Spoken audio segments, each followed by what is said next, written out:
charter in 1985. Then he gave his icebreaker again when he joined LEB Toastmasters in 1992. Since none of us were part of LEB back then, and he's only been around here occasionally, he's going to give an updated version of his icebreaker tonight. Giving his icebreaker chapter 1 speech, please welcome David Rowland.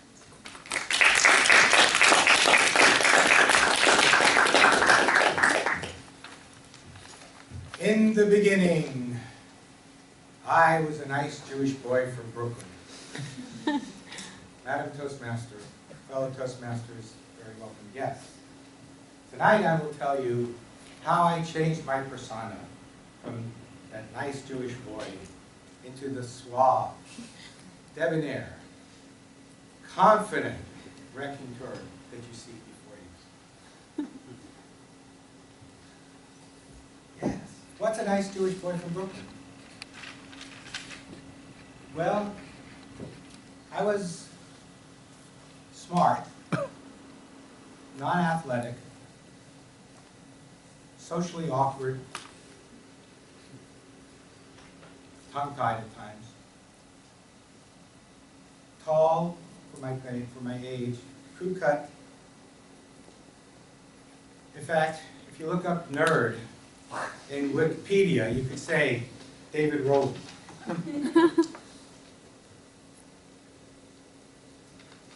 That's a common thing. Of course, all my peers were like that, more or less. Some were shorter, some were taller, but it's the generation and it's the culture, right? Mom doesn't like you to do stuff and stuff. I was smart enough to take a test in junior high to get into a magnet high school, Brooklyn Technical High School, an all-boys high school. Of course, women never wanted to be engineers. Sorry, I didn't make that up. And then after 4 years there, I went to Polytechnic Institute of Brooklyn. The only one I qualified and could afford. And it was co-ed. There were 6 women in my class, my entering class. So after 8 years of that, you can imagine not having my local schools, not having my local friendships, meeting people on subways, I was affected, you might say, by that.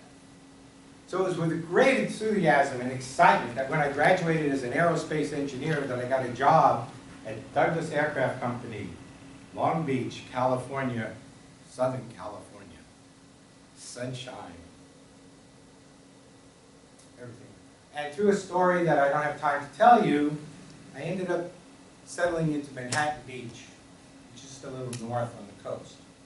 In those days, Manhattan Beach was a very hotbed of young professionals. Flight attendants, pilots, engineers, flight attendants. 3 of them lived above me in the apartment above me. But I was still a nice Jewish boy from Brooklyn.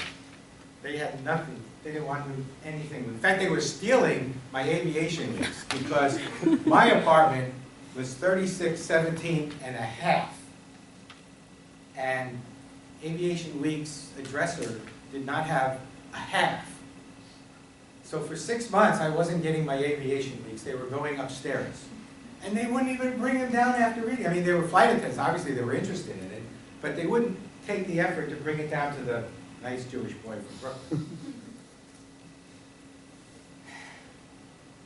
Nice Jewish boys from Brooklyn don't have beards. Unless they're married. Hey, it happens. Remember, we become men at 13. So one of the first changes I made was start a beard. I've had this thing ever since.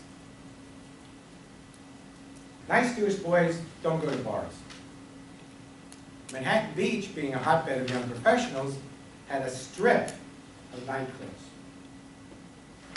I started going out every night after work. Right after work, I'd go into the bar. Now, one of the things this nice Jewish boy can do is dance. His mom and his aunts, slightly older girl cousins, bar mitzvahs, weddings, I could dance. But I was a wallflower. I'd stand by the side, afraid to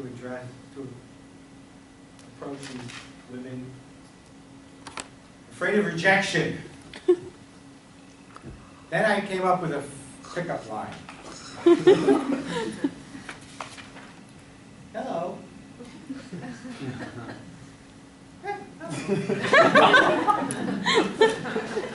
And it works, you know, and they smile, you know, smiling back at me, that was their flight. And they sometimes they would even say yes if I said, do you want to dance? But hardly ever did they say, please do, if I said, do you mind if I join you? So I needed something better. I came up with a plan. The plan was, I got to the bar just before the cover charge went on, bought a pitcher of beer, got a couple of glasses, put them on, and sat at a table right by the entrance. And I modified the pickup line. Hello, want a glass of beer? That's a very good icebreaker. And because I could then, you know, they were kind of obligated, right? They drank my beer, they had to let me dance at least once. And since I was a good dancer, since I had moves, I learned another thing.